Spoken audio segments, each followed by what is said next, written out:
speaking of personal psychological issues, they were on full display last night with Donald Trump.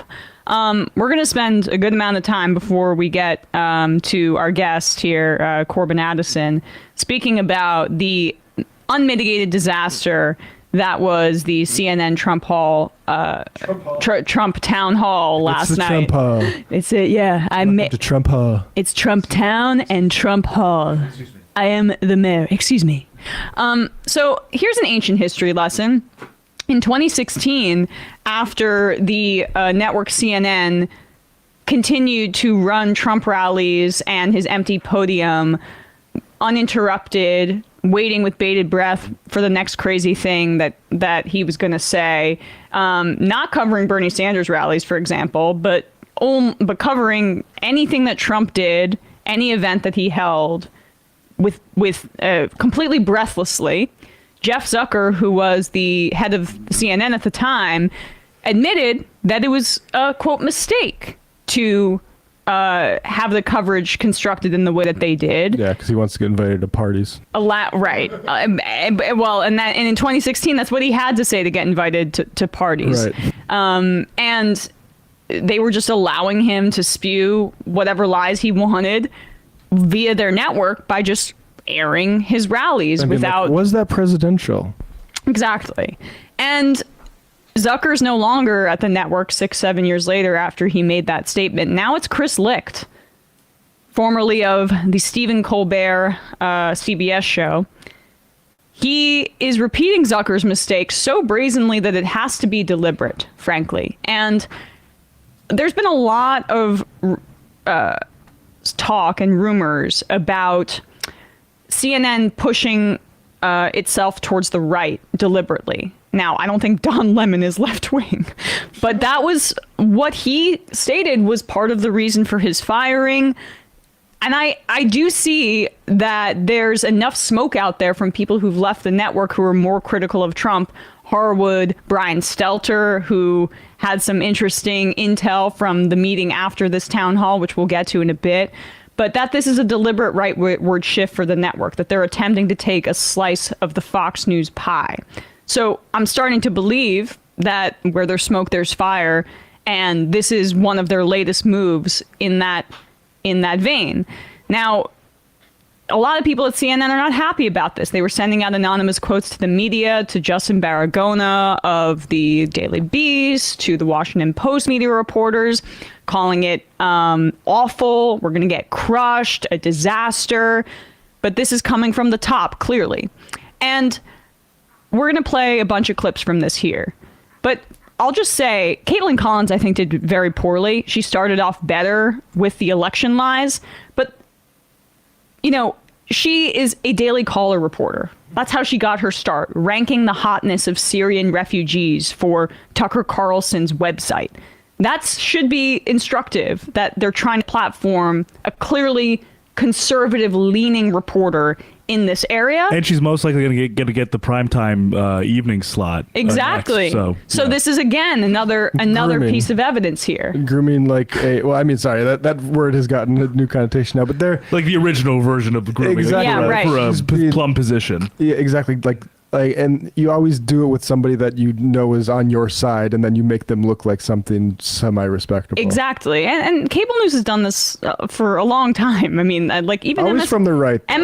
Always from the right. MSNBC people hiring Republicans that are just like mildly critical of Trump, and that's all you need. But even that for CNN, they feel that like they need to get some of the Trump audience back, and maybe they took a step forward last night because as much as I have problems with the meteoric rise of Kaitlan Collins to this kind of position, it's more the format, frankly, that I have a problem with. You'll see this. The town hall format is like a get-to-know-you humanization format where it's typically done by these outlets in primaries, meaning the audience is fully whatever the side is, Republican or Democrat. Mm-hmm. And you will see that the audience just laughs and cheers on Trump.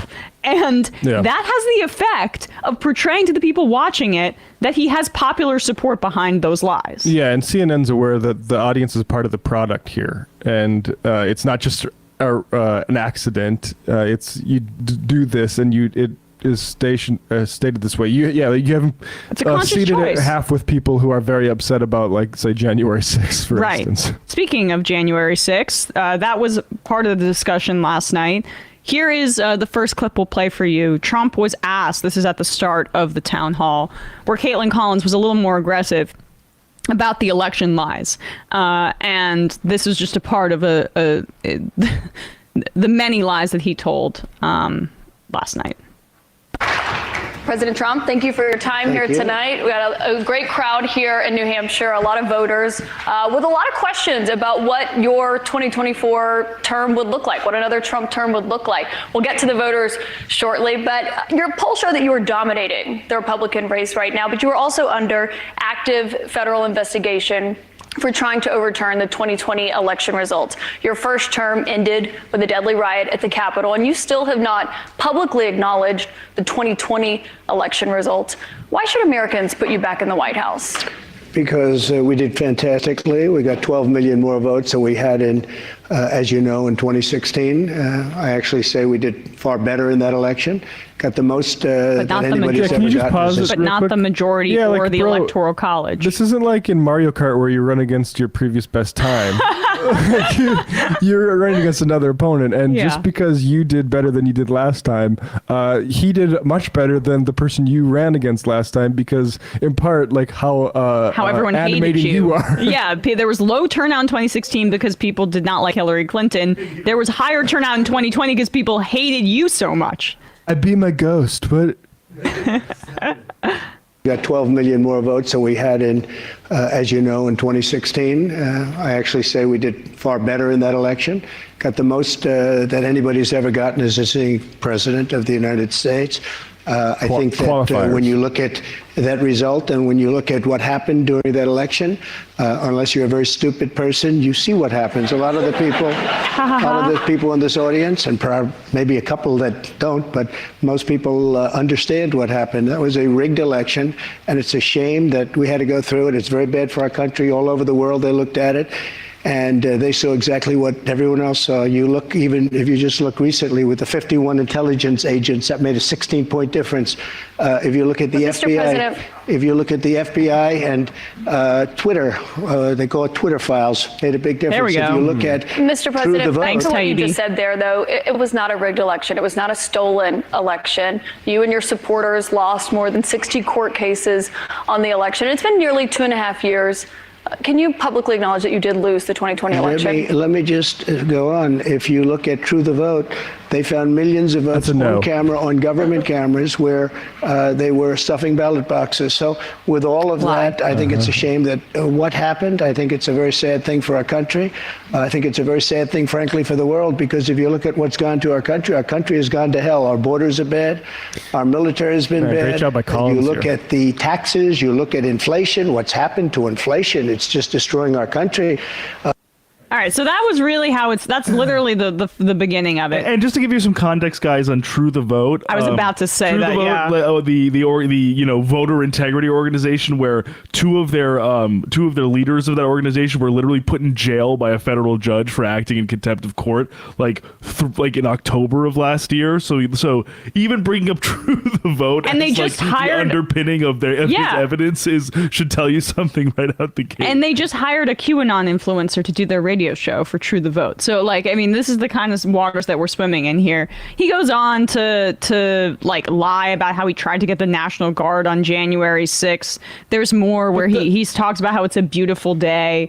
But that original part, the election, was really the only part where she even had some meaningful pushback, and then it began to dissolve from there. That's such a dangerous piece of propaganda there, because all you had, I didn't see much from Collins there at all. The biggest reaction to what Trump was saying was from the audience. Yes, and it was affirming what he said, saying that you do have to be stupid to not believe that the election was rigged, which is just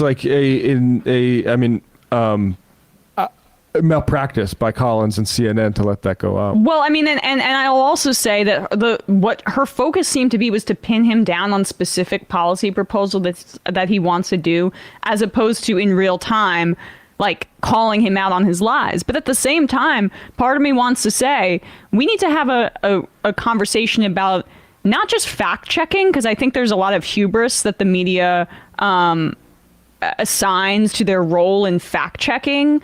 It's about platforming more than anything, and what you choose to focus. It's not the nature focus on or highlight. It's not the nature of what even you say sometimes in those instances, especially with a serial liar like this guy who has a cult following. It is the act of putting on this program, but they knew that.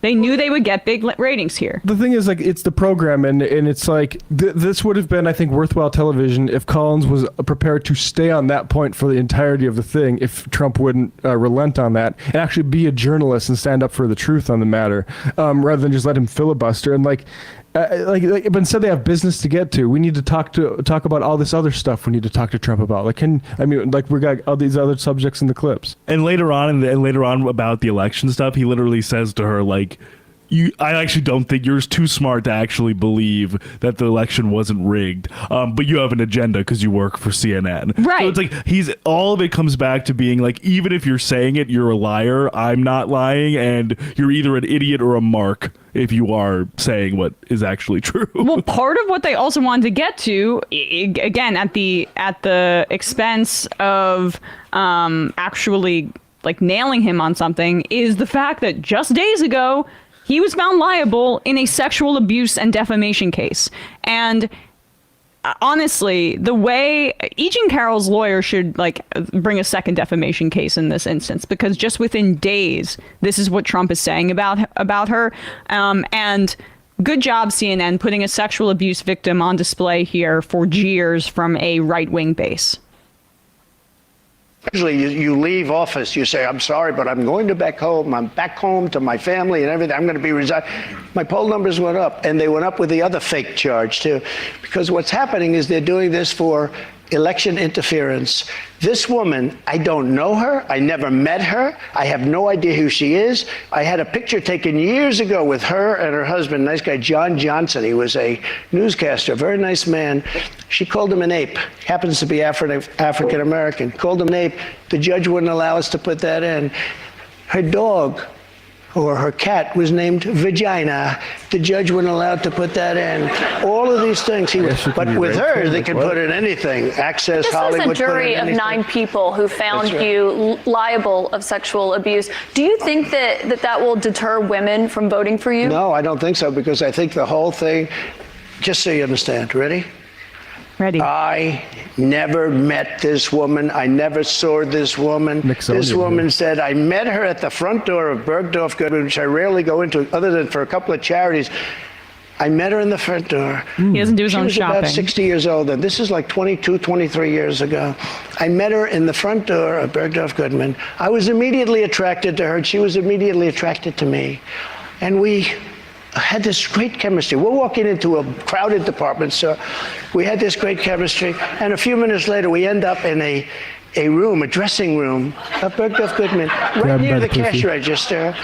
They're laughing. Then she found out there were locks on the door. So she said, I found one that was open. She found one. She learned this at trial. She found one that was open. What kind of a woman meets somebody and brings them up, and within minutes you're playing hanky-panky in a dressing room, okay? I don't know if she was married then or not. John Johnson, I feel sorry for you, John Johnson. Mr. President, can I mean, the laughter in the audience as he victim blames. What kind of woman does this? I don't know, Donald. All the women that you probably banged. Great husband. I mean, literally anybody, dude. Like, this is classic misogyny. I mean, really deeply embedded stuff where these men want to be as sexually promiscuous as they want, but if a woman decides that she wants to engage with him, well, she's a slut. And what kind of woman does that? And in this instance, she was not consenting. She was not consenting in this instance. There's like a clip floating around of Trump, like in Bergdorf Goodman doing some special for them saying, I come here all the time. Like, it doesn't matter. Just running through these lies here. He calls E. Jean Carroll a whack job later. But again, putting more smears against a victim of sexual abuse on display for the CNN audience. And it just gets worse. Let's do this Roe v. Wade. This was the thing that really bothered me. So I'm like, I'm watching the Knick game in the background, also trying to watch this. I watched a lot of it this morning as well. And this still sticks out to me as the thing that's the most infuriating here, because we're getting into policy implications. And this is Trump speaking about abortion, where he lies specifically about the Democratic position with zero pushback from Kaitlan Collins, just none. The way I look, I think it's very important to say this. I consider the other side to be radical, because the other side, under Roe v. Wade and other things, the other side, they're radical because they will. Remember the debate with Hillary Clinton? I said, rip the baby out of the womb at the end of the 9th month. They will kill the baby in the 9th month. If you look at that crazy governor of Virginia, from the former governor, where he said, no, the baby will be born, and then we'll decide essentially whether or not to execute the baby. But Mr. President, can we talk about what you would do if you are No, but these are the radical people. Reelected? It's not the pro-life people that are radical. But if you are reelected and you're back in the Oval Office and you get legislation to your desk, would you sign a federal abortion ban into law? What I'll do is negotiate so that people are happy. But the fact that I was able, I'm so proud of it. We put 3 great justices on the Supreme Court. We have almost 300 federal judges on the Supreme Court. So just to be clear, Mr. President, you would sign a federal abortion ban into law. I said this. I want to do what's right, and we're looking, and we want to do what's right for everybody. But what's right? But now, for the first time, the people that are pro-life have negotiating capability, because you didn't have it before. They could kill the baby in the 9th month or after the baby was born. Now they won't be able to do that. But I think this is a really important question for you to answer, because this is something every Republican, including those who are running against you for the nomination, are being asked about, is would you sign a federal abortion ban into law? And many of them are going to give you the same answer as I am. First of all, I am honored to have done what I did. And a lot of people said in 150 years, he's now the most consequential president because he saved so many lives. And I'm honored to have done it. Applause. All right, so that's literally the exact issue I had with the way that she conducted this. I mean, it's not an accident that she was chosen for this. But at the same time, they're trying to put women in these positions to pin him down on things like, rape lawsuits and abortion bans. I don't really care what his policy platform position is on abortion, because it's just going to be what he decides at the moment and what's the most extreme thing that he can get away with while appealing to his right-wing base and getting it through Congress, if he were to be president, God forbid, getting it through the Senate and the House in terms of an abortion ban. There's no question that given the constituencies that are behind Trump, that they would attempt a federal abortion ban when he was in office, because the guy has no principles. It's not about nailing down what he would or wouldn't do, because that's incredibly fungible. It's about the lies about how doctors and Democrats want to execute babies outside of the womb. 90% of abortions happen before that 12-week period. The rest that happen after that are usually soon after that, or when the life of the mother is in jeopardy and there are medical issues. That's when the 7, 8, 9-month abortion happens. Like, those are very, very narrow situations, and it's because of medical circumstances. And there's just that's one of the easiest fact checks that you could use in that. Again, I hate the term fact check, but that's one of the easiest layups for her, and she didn't even do that. But I also think the other thing that makes this to me almost completely valueless is I think we can get to it for a sec. The Chris Licht being yes, let's put that up. This is valuable because he's the front runner or whatever. It's yeah, but he's a front runner who literally he's what he does is he's a gish scalper in the almost the highest sense of the term, and that he doesn't let you catch your breath to account for the